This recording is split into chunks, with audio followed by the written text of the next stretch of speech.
I believe we're live. Believe we're live. We're live, baby. We are live. And it's Thursday. Woo-hoo. Ready to It is here. go. That's not the way it is now. It's not right. Live in here. I don't know what it is. It's unique to you. Because we're live. I didn't post it like You did it. uh-huh.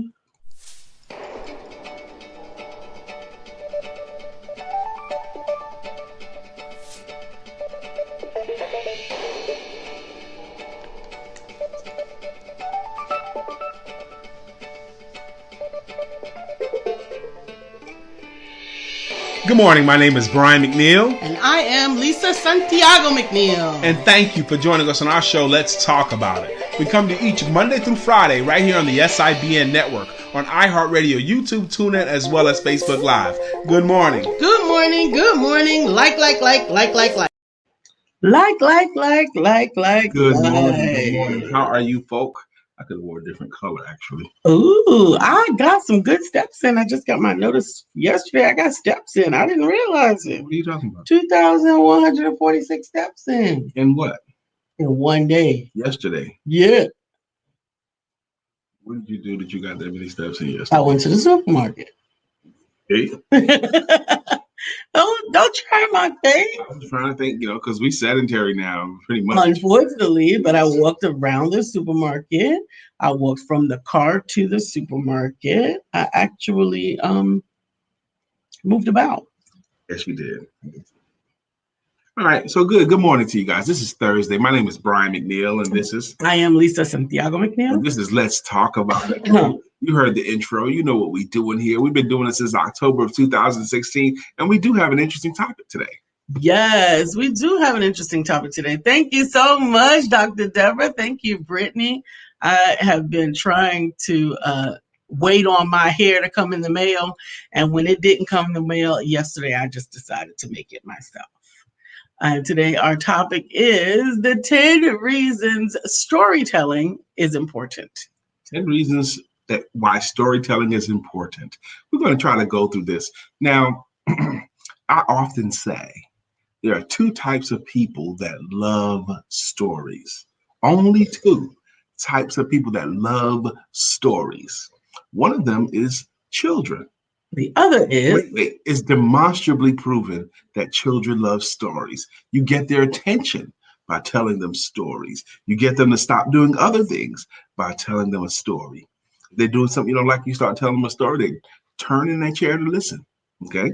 Children love stories. And the other type of person that loves stories is adults. And we know that to be true because we have movies and television shows, and we can't stand to be continued. Because we want to know how the story ends. Sometimes you'll even stay up late to see how the story ends. Exactly.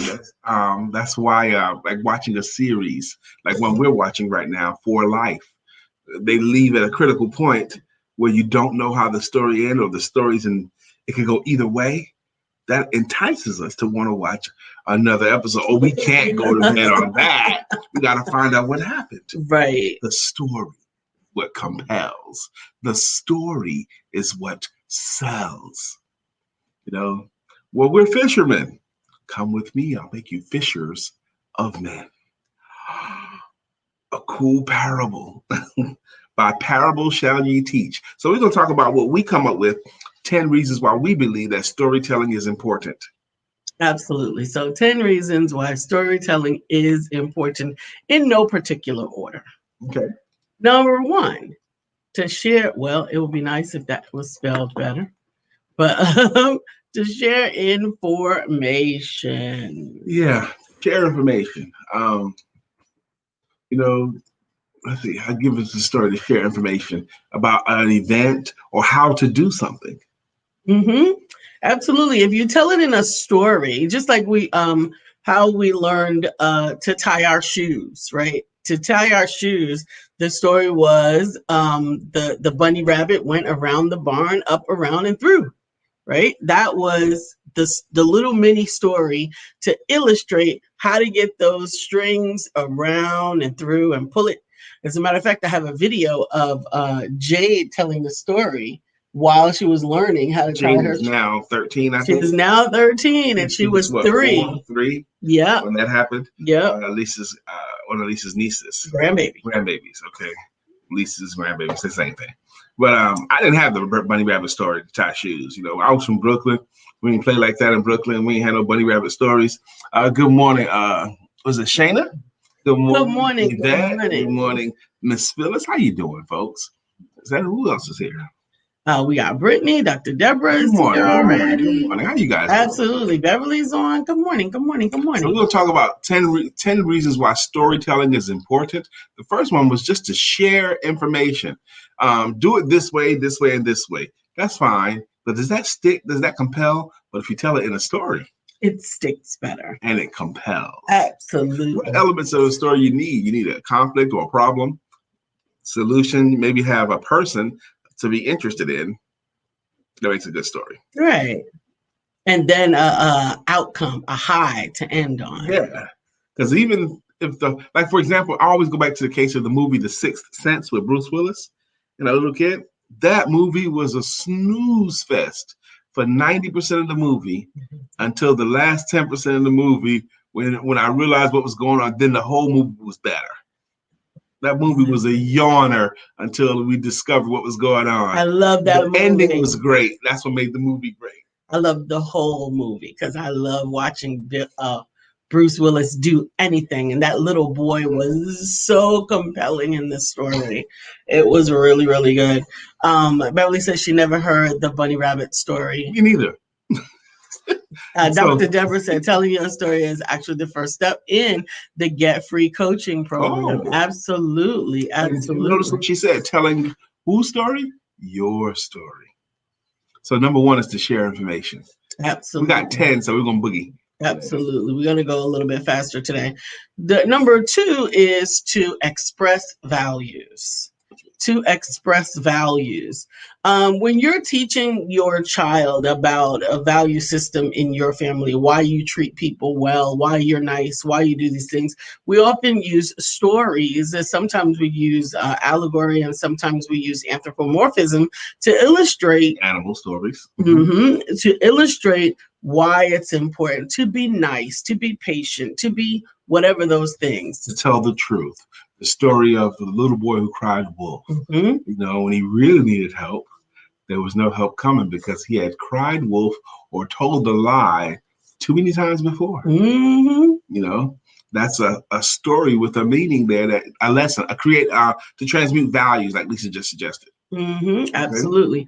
And then, you ready? You want to go a little faster today? Let's go. Number 3 is to evoke emotion. But always check the comments though. Evoke emotion. When I was going through my training to become what I consider the next great world speaker, one of the things they talked about is, can you make your audience feel? Can you evoke emotion? And the way you do that typically is with a personal story. But can you make them angry? Can you make them sad? Can you make them happy? Can you move them to want to take an action? And you need to find personal stories from your life that will cause those feelings. Good morning, Mom. She said, good morning, Fluffy. I like my fluffy new hair piece. Good morning, Sister Deborah, Dr. Deborah, and Dr. Beverly. Good morning to you guys. I made it last night. Good morning, Sister Yvette. Good morning. Good morning to all of you. Beverly never heard of the bunny story either. So we got number 3. Did we do evoke emotion? That's what we just did. Yes, we just did. Yeah. Number 4. To create hope. How many stories do we know to create hope? This man was in the belly of the beast. Okay. There's no way he's going to get out. Absolutely. And also, if you think about the entire the President Obama's campaign, it was illustrating so many stories. It was evoking a movement of hope. He even wrote a book, The Audacity of Hope. It was Mm-hmm. his biography up until that point of his life. I read the book. It was a very compelling book. Yes, I read it too. Yes. Even his stories about having to switch from one college to the next college and to that college, to Rice. I was like, dang, how many schools you go to, G? But he had hope. What a Miss Vivian. Thank you for joining us this morning. So storytelling is important to help create hope. It helps to create hope. It also created a movement. I'm not sure if that's on our Yes, we list. can. Yes. Yes, we can get that done.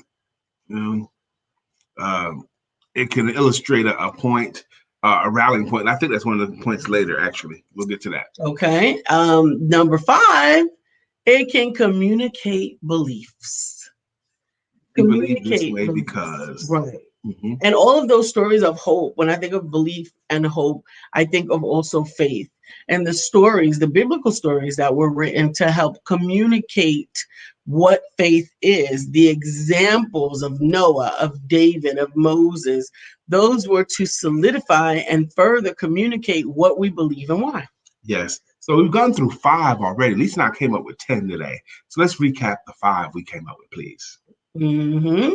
Lisa's talking about the 10 reasons why storytelling is important. Mm-hmm. Number 1, to share information. To share information. Doing it with a story is more compelling and sticks. Absolutely. Number 2. Sharing information. I mean, express values. Number 2 is expressing values. Emily, thank you for joining us. Number 3, to evoke emotion. To evoke emotion. Number 4, to create hope. To bring people together. Melissa says, I love storytelling. Of You left her course we hair. do. Thank you, Miss Vivian. I don't know what is, Brittany, but good morning. I don't know.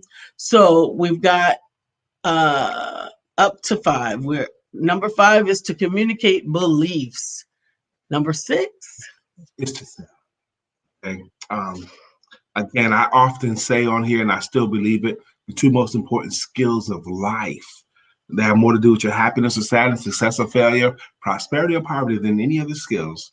The ability to communicate, to articulate the thoughts in a way that others can understand it, and the ability to sell. And I look at sell um, as to help people to get the goods and services that they want or need. That's how I look at selling, to help people to get the goods and services that they want or need. Okay. So many people conflate selling with talking people into things, or conflate selling with conning, or to conflate selling with persuading. Those are all separate things. And people who say anything like, and it's just it's a bane to me. It's an irk to me. Well, Brian, I could sell anything to anybody. Okay, that's not a salesperson. That is a con man. Okay. Well, Brian, you just a natural born salesperson. You're discrediting my diligence and willingness to learn about my craft. Okay, when you say stuff like that. Selling is the most honorable profession. It is the oldest profession. The oldest profession. Now, some people think the oldest profession was prostitution, but that's a subset of selling. Okay. Right? Mhm. Although the commodity has been known to sell itself. Well, yeah. Well, no, because now it's true you don't have to talk people into buying it. Okay. And that's not what selling is. Okay. If you think that's what selling is, you don't understand the game yet. Okay. But to sell is easy to sell through a story. Okay. To sell through a story. How your life will be better, how you will feel, how you will look, all of those things are selling. And you really can't sell today effectively without stories with an S. Absolutely. More than one story. Absolutely. They need to know your story, because why should I listen to you at all? Okay. Mm-hmm. And a story of how to use what you're offering. Absolutely. Number 7, to persuade. Now, stories can be used to persuade, to get someone along with your way of thinking, to come along with your ideas, to persuade them to take an action that you want them to. and oftentimes to help illustrate a point that they were not otherwise inclined to understand. Sometimes by telling the story and taking some of the personal emotion out of it and putting some variables in, you can help someone to see another side of the point. There's this great book called How to Argue and Win Every Time by Jerry Spence, who was a great, great lawyer in this country. And he had to argue on behalf of saving a forest one time, saving the trees in the forest. And in court, when the guy was bringing him up, it goes, he had an opportunity to speak in front of some audience. And they said, this is another one of those liberal tree huggers who are always trying to do this and they get in the way of progress. Here he is, Jerry Spence, gave a horrible intro like that, called him a liberal tree hugger. And he says, I actually do love trees. One of my favorite trees, her name is Helen. Okay. And I do hug Helen, and Helen hugs me back, and Helen talks to me about how the breeze goes through her leaves. And he's told a compelling story. And the people who were already inclined not to like him, they liked the story about his tree, Helen. He humanized. He humanized the tree, gave it a name and everything. Today, in my I can argue that. Go ahead, baby. Today, in a talk that I am giving, I am sharing the story of the tiniest little acorn. Yes, Lisa's giving a talk at 11 a.m. The reason that is important is because everyone may have not been in the same subset of experiences that I went through in my life. However, all of us have been in some situation where we felt isolated, where we felt oppressed, where we felt alone. And the story of the tiniest little acorn helps to illustrate in such a way that instead of dividing, it brings us together. Yes, Beverly, you can learn a lot from a tree. That's true. And Lisa's beautiful children's story, not just a children's story called The Tiniest Little Acorn, they do have a wise old tree as a character in the story. She has a book called The Tiniest Little Acorn, written by Lisa Santiago. Absolutely. You have a picture of the cover? Number 8. Yeah. If you have a picture of the cover, I'd love to show it. I don't have it handy, honey. Okay, no problem. Number 8 is to entertain. Why we watch movies, we watch TV shows to be entertained. Now, here's the funny thing about entertaining stories. We'll watch a story or a movie to be entertained, even if we don't necessarily like the show. Okay, we don't even have to like the show. We don't even have to like the movie, but we'll still get engrossed in the story of it. Okay, I saw a stat that more than 70% of the television people watch, they don't even like. Okay, they'll watch this show, but don't even like this show. Okay, it's just interesting to me. But to be entertained, here's another selling thing here. Now, this is something I teach in my trainings. I'm giving it to you guys for free. Taking a moment here. Think along with me. Those of you who just think with me. What is the highest paying profession on average in the United States? What profession pays more on average than any other profession in this country? Just think a moment about that. What do you believe is the single highest paying profession in our country? Do you have a guess? Well, I'll tell you what it is. The single highest paying profession in our nation is professional athlete. Basketball, baseball, football players. They earn more on average than any other profession in our nation. Basketball players, the average NBA player makes $5.5 million. There's 15 players on the team. The guys that only get in a game, if you average it out, the average player makes about $5.5 million per season, and the season lasts about 7 months. Okay, come on now. Pretty good gig if you can get it. The second highest paying profession on average in our nation. Yes, really, professional athletes. No old raisin. I don't know that's probably the story. The second highest paying profession on average in our nation, guess what that is? Is actually actors and actresses. On average, actors and actresses earn more money than any other profession in our country, save for professional athletes. Yes. Well, professional athletes in general, I'm talking about. Yes, and baseball players do make more. And baseball players and NBA players are guaranteed. That's why they both make more than football players' contracts, because their contracts are not guaranteed. But anyway, but an athlete in just general, they make the most. But the second highest paying profession is actors and actresses. A bit player on a sitcom who delivers a package weekly regularly is going to make $85,000, $95,000 per week. Okay. Some actors get 20 million or more per movie.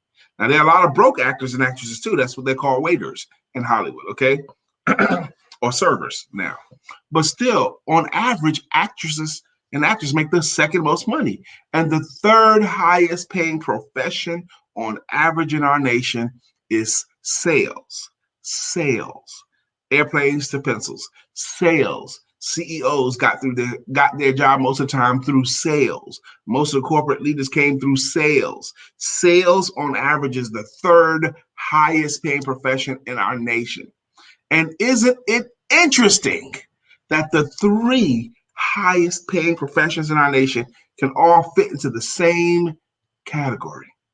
They all can fit under the same category, and that category is really the entertainment field. The entertainment field. Watching the game, watching the movie, being presented to. When you're offering your services, you must get yourself into the mindset that you are just as much a performer as a professional actor or actress, and you should perform your work as if you were great at it, as if you were performing your work, just performing, doing a presentation just like an actor or actress. Learn your lines, do your thing. Hopefully that bless somebody with something. Did anybody get anything out of that lesson? Shayna says it's news to her ears. Good. We'll be right back in just a moment after this a little excerpt. Good morning. Well, good afternoon. Good afternoon. This is Brian McNeill, the sales confidence coach. And I come here to bring what I believe is the most essential thing that an entrepreneur must be able to answer. The most essential question. That's what this video is about. This video is called The Most Essential Question.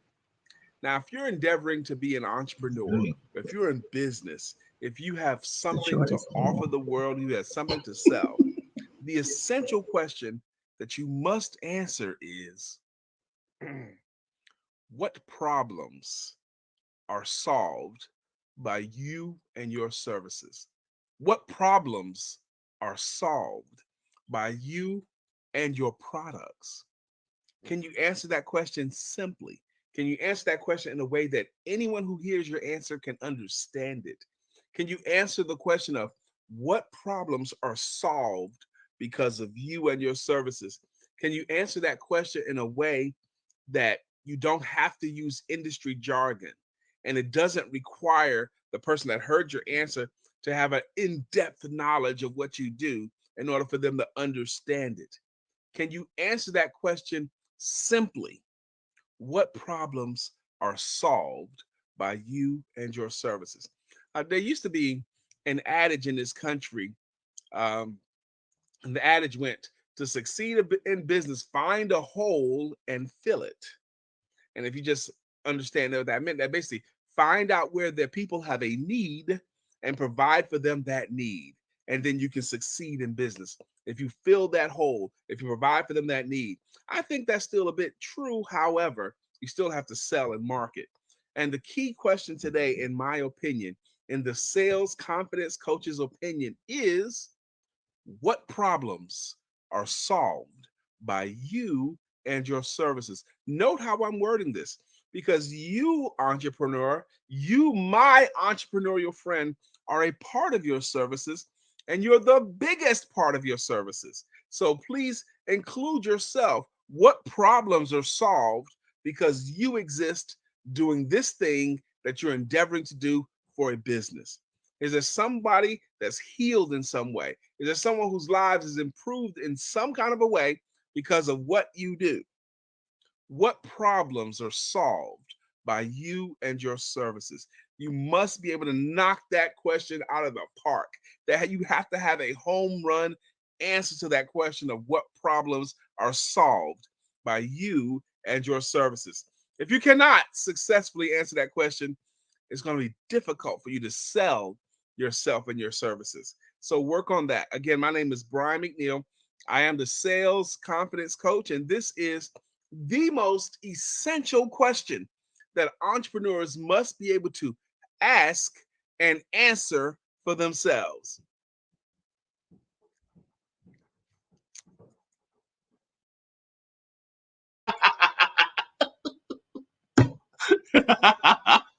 Hopefully that video blessed someone too. Good morning again. Good morning. Good morning. Nuggets.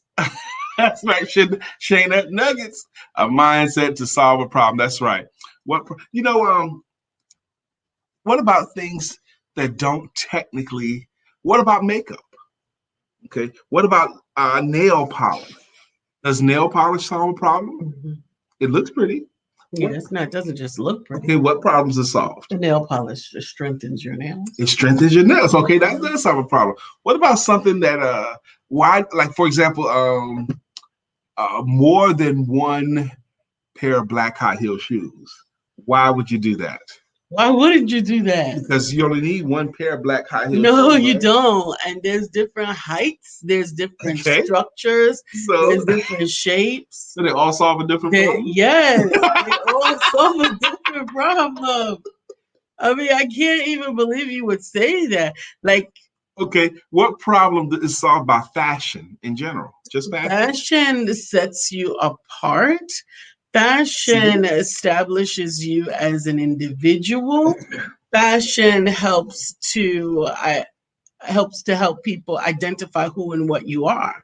Your fashion is bold, your fashion is somber, your fashion is conservative, right? All of those different things. So yeah, fashion boosts your confidence. That's right, Jana.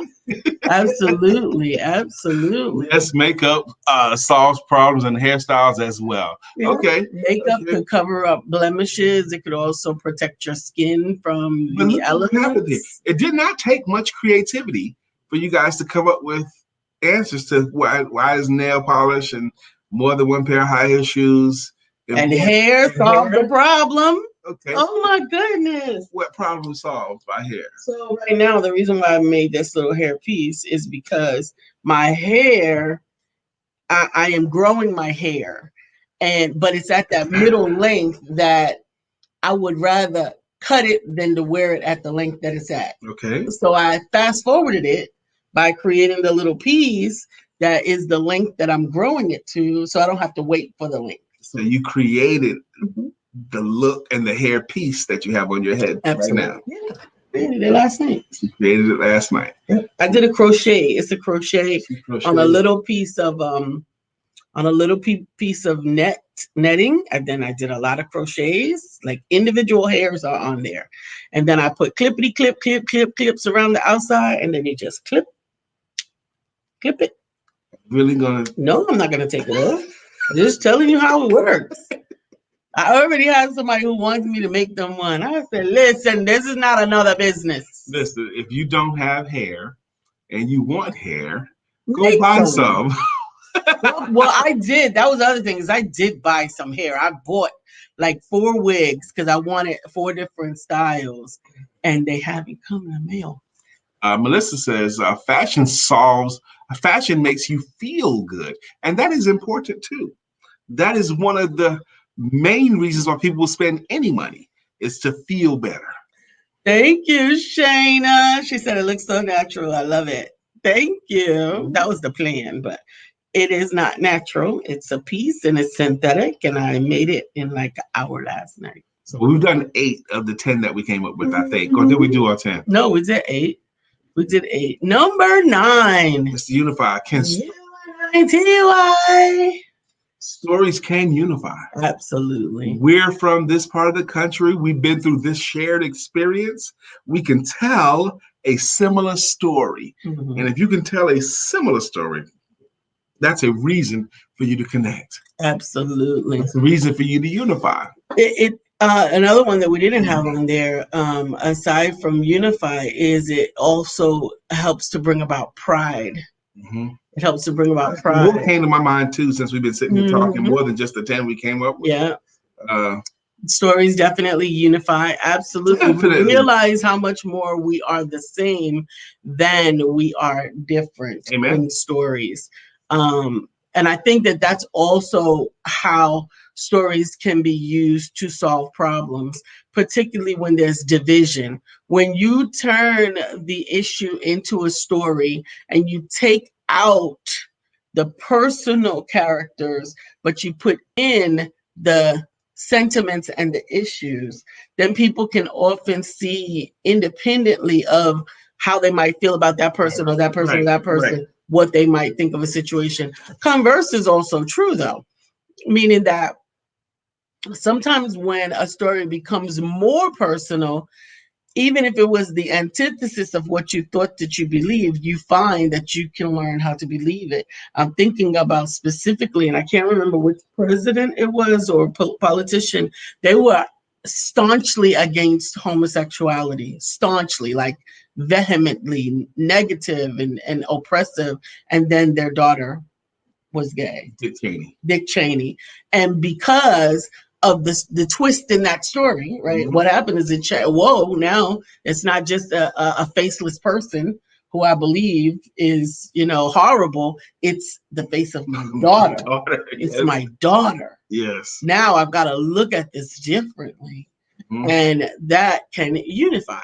That can unify. What a story to come up with there. I Leanne think says, that the end justify the means. I think it actually brought some people to the table that there would have been nothing that could convince them that they could accept this premise. he was actively creating laws to Yeah. get them out of the military, so they Yes. can't marry. Yes.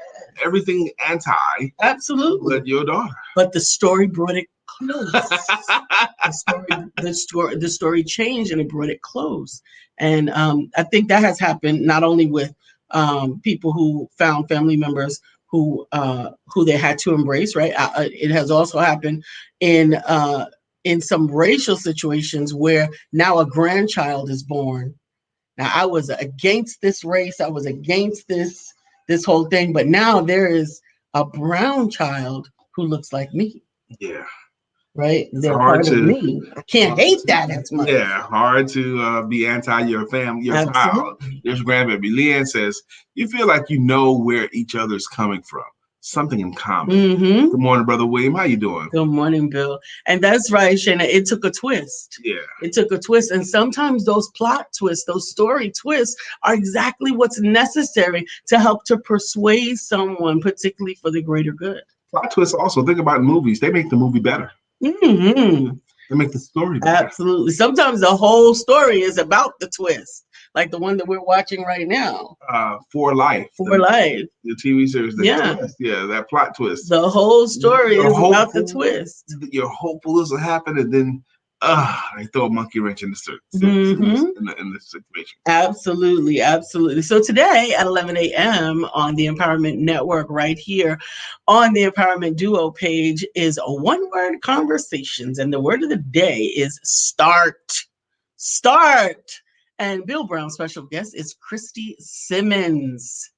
Christy Simmons, and we're excited to tune in. At 11, I will actually be giving a presentation to an international Global audience. Summit. Lisa's going to speak at the Global Summit today at 11. Interesting, William Brown's word of the day is start to me. Yesterday, I had a conversation with I think it was more ministry than client work, but they were talking about how they're tired of having to keep starting over.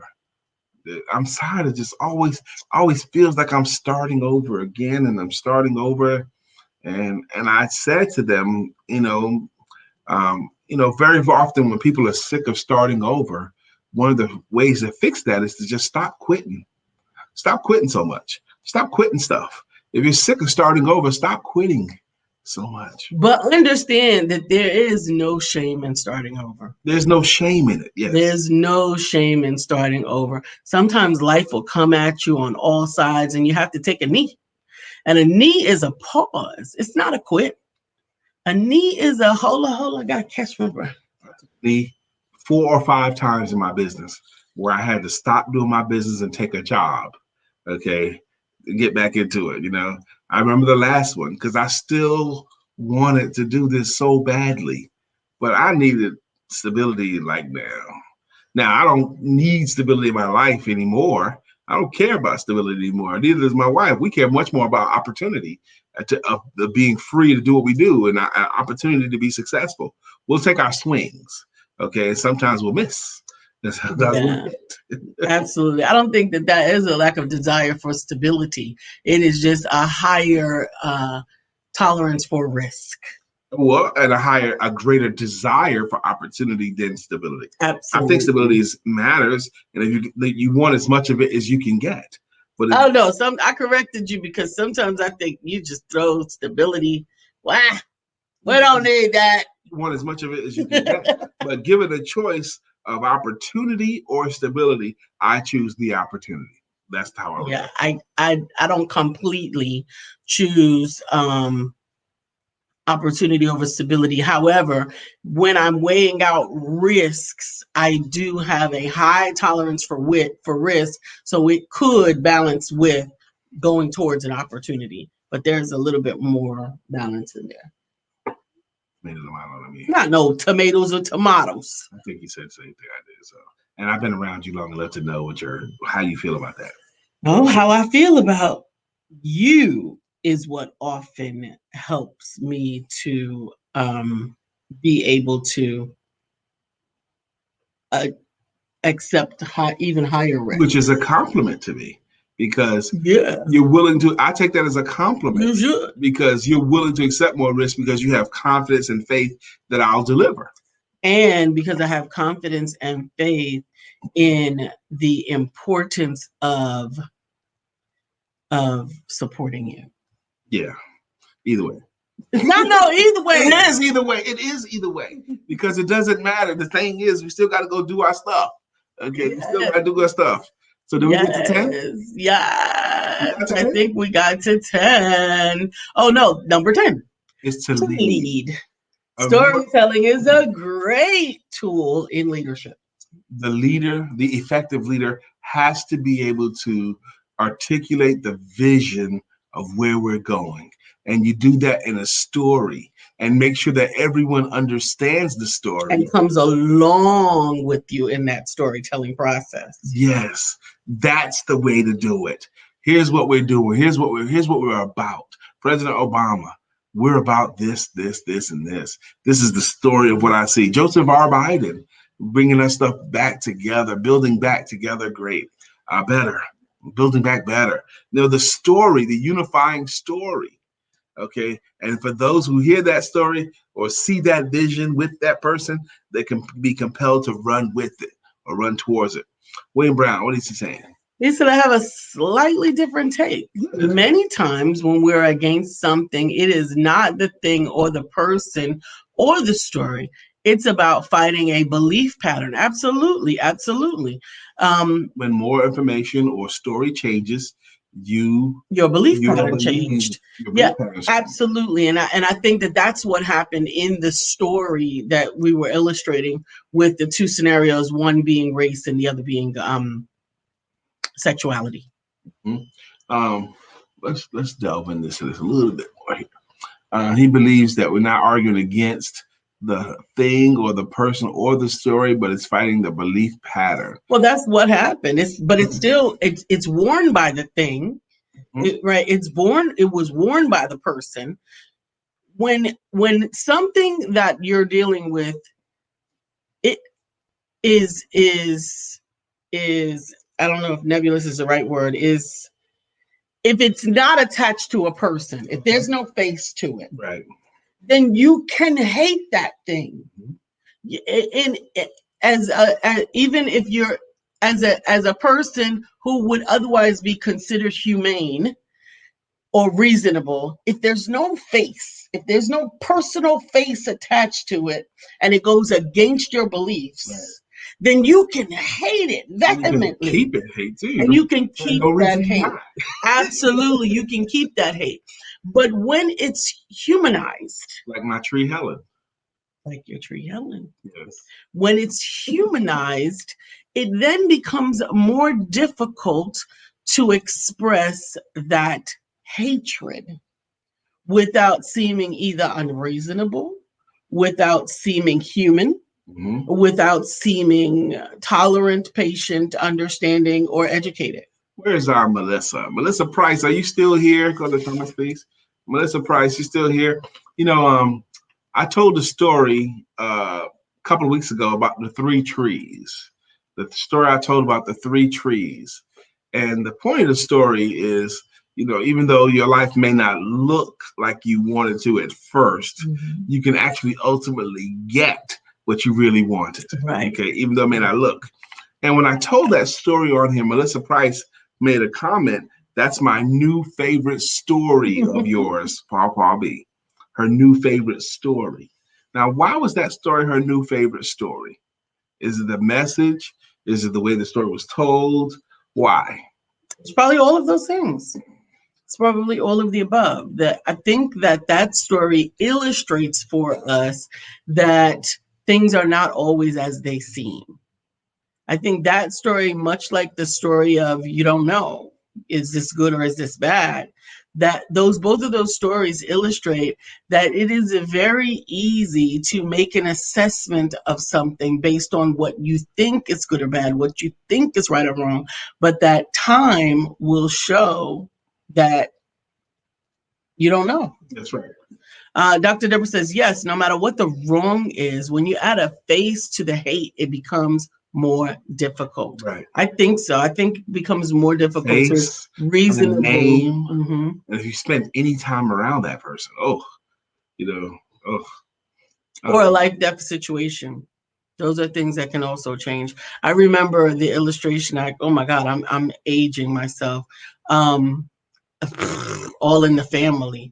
My goodness. Leanne says right back to the Cheney example with that, Lisa, humanizing a previously hated thing, paradigm, belief, etc., shifts perception and even beliefs. It definitely did for him, because during the debates, when someone brought it up, they brought it up respectfully, but he was in a position that he had to defend that. So he had to completely change his whole attitude. He was like, well, I thank you for thinking of my daughter. Yeah. And yes, she's great. And thank you guys. And he wanted to mouse up. He wasn't bombastic anymore. He was bombastic about other stuff. But when you had to talk about your gay daughter, after all the hateful things that you said, he had to completely change his tone. He had to check his tone. Absolutely, absolutely. So it's time for the songs, baby. Let's do it. Let's do our songs, the greeting songs. Now, again, this show is called Let's Talk About It. We talk about three areas primarily: personal conversations, business information, and spiritual inspiration. Put a little bit of shenanigans thrown in. A little bit of shenanigans. And we've been doing a lot of what I consider anyway, business information kind of things. But this is more life application information today, I believe. I think it's business. I actually brought it up because I was preparing for my talk today. And I think that the more successful businesses, particularly coaches, that's the people that I coach, right, are the ones that are helping people with life, right? That's what's happening right now. People helping people with life. It's freezing rain. You can see the rain freezing. I don't care. Nothing about the outside. You're not going outside? No, never. June. I'll go outside in June. Going outside, boy. I got Instacart. I got. We're gonna do that Amazon. today. We're gonna do some never going outside. or DoorDash or something. But I can't. I have put myself on a DoorDash budget. You're on DoorDash. That's fine as long as you still have your contribution for our savings goal. But I put myself on a DoorDash budget. And yesterday, you think you slick. Yesterday, you talk about, well, I'm going to get Chinese food. You out, you going to pick it up. That meant that who paying for it? I didn't have that in my budget to pay for no Chinese food. So I'm going to have to transfer it back out of your account. Are you kidding me? I've been paying bills out of my account. You Hey, are in deficit because you're not paying any bills. that's exactly right. That's exactly the way it's supposed to be. I don't know how many times I gotta explain that to you. You're not paying nothing. No, I'm not. I have no intention of it. My money is not for bills. Oh my God. Watch my money grow. Just watch it in a pile. Man, Dr. Beverly, come get your girl. Anyway, well, one of the things we've been $12.18 yesterday. oh my gosh. Some Chinese food. So anyway, the show's been going since October of 2016, and some of you guys have been rocking with us for years. Some of you guys are consistent contributors. This show works not at all unless you guys contribute. So thank you, thank you, thank you. And we thank you with a greeting song. Like, for example, up first is Miss Brittany Thomas. That's right. And if you're listening to us on a podcast and you want to be a part of this show live, just come on over to Facebook at 9 a.m. Monday through Friday, Eastern Standard Time on the Empowerment Duo page. Thank you. We need to keep saying that commercial. We keep Absolutely. It's Brittany. It's Brittany. It's Brittany. Brittany Thomas. It's Brittany. It's Brittany. It's Brittany. Brittany. It's your time. It's your time. Yeah. Good morning, Miss Brittany Thomas. I'm hopeful that you are well, Miss Brittany. And I hope that you are inside as well. Well and inside, Dr. Deborah, healing and deliverance coach. Good morning, Dr. Deborah. Dr. Deborah is an amazing content contributor right here on the Empowerment Network on the Empowerment Duo page, and her programming is at 8:30 p.m. on Tuesdays. You want to check it out. This month has been bomb. We got one more show for Dr. Deborah in the month of February. What's love got to do with it? You need to tune in 8:30 on Tuesdays.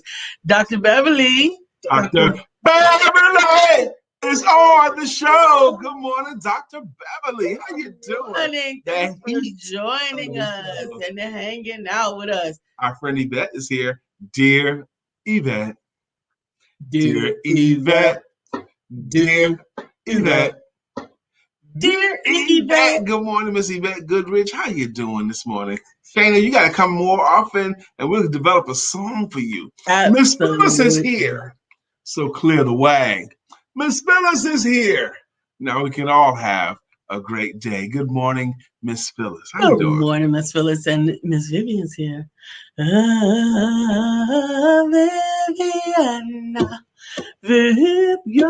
Reed is here, and now the show can go on. Melissa's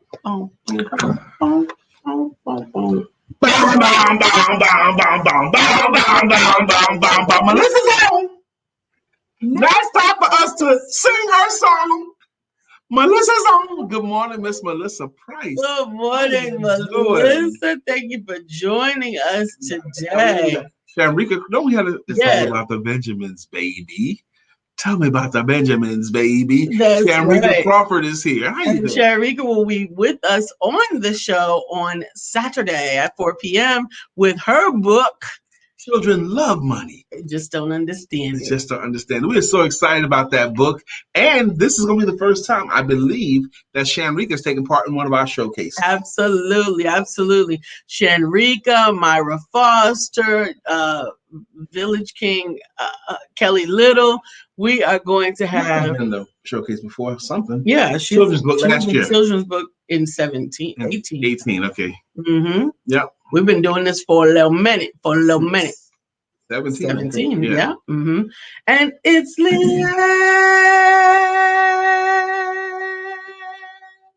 It's lit. Time is a wheel in constant motion, always rolling us along.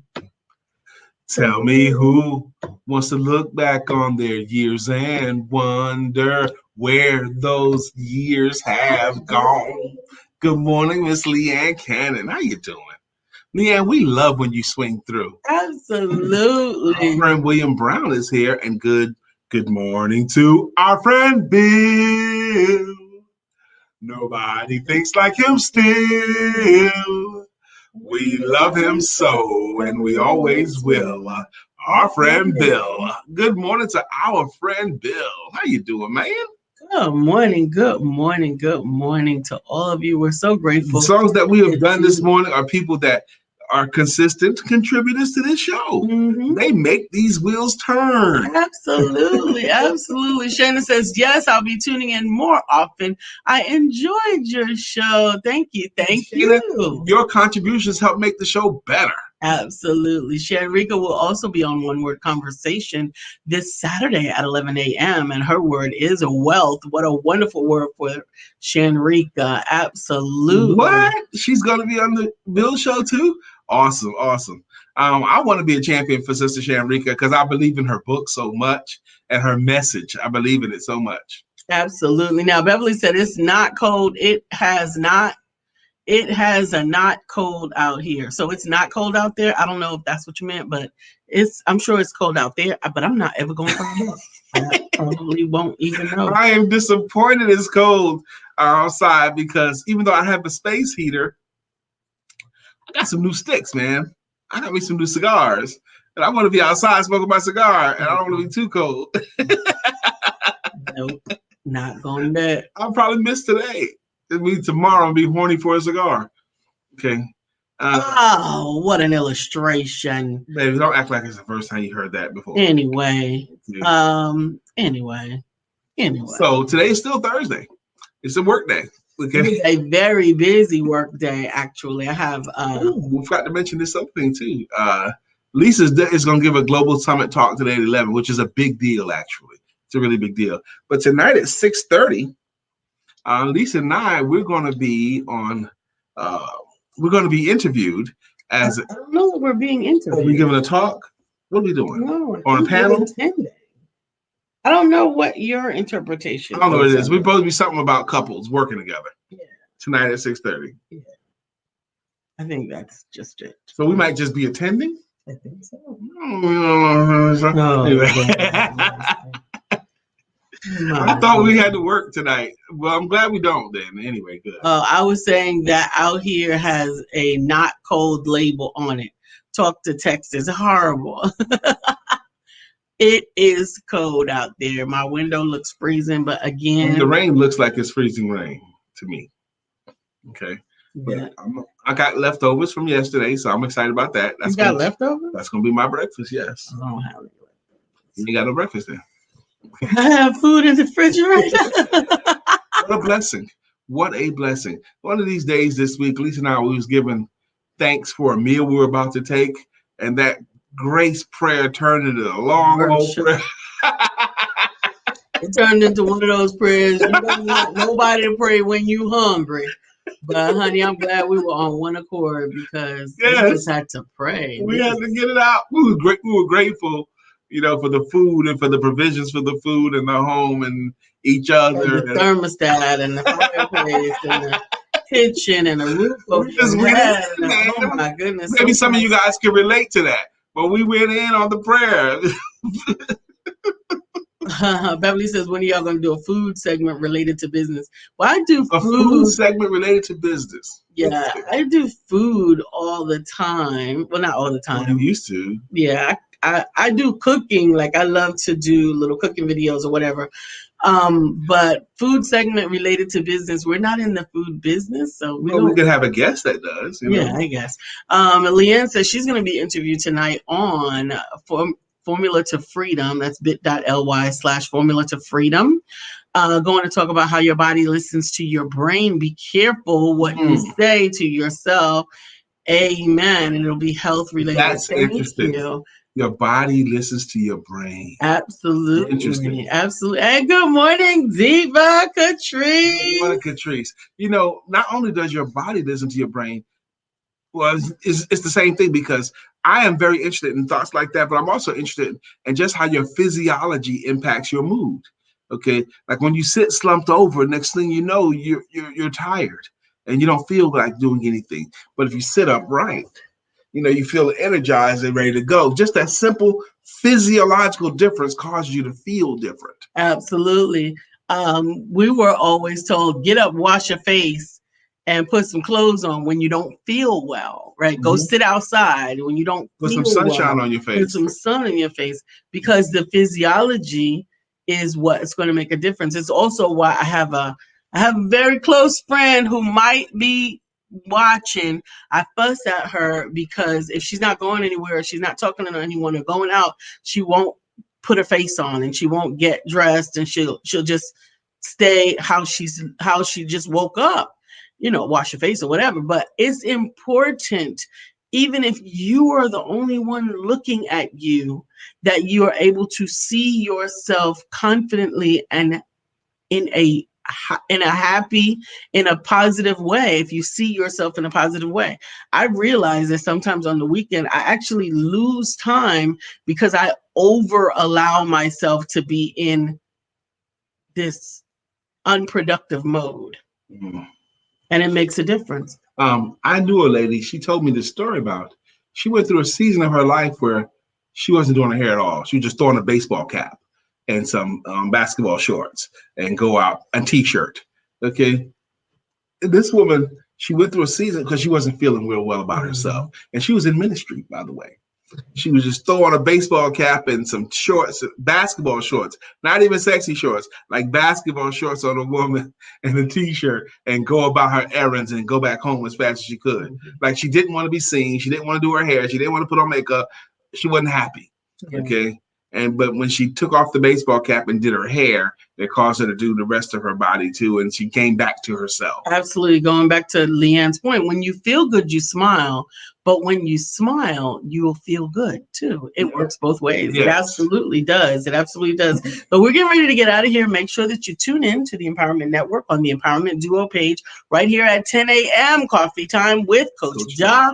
And following him, you have the word START on One Word Conversations with Bill Brown. Today is Thursday, so at noon, don't forget to come back for some heart-to-heart conversations with Stephanie. We love you guys, and you might as well.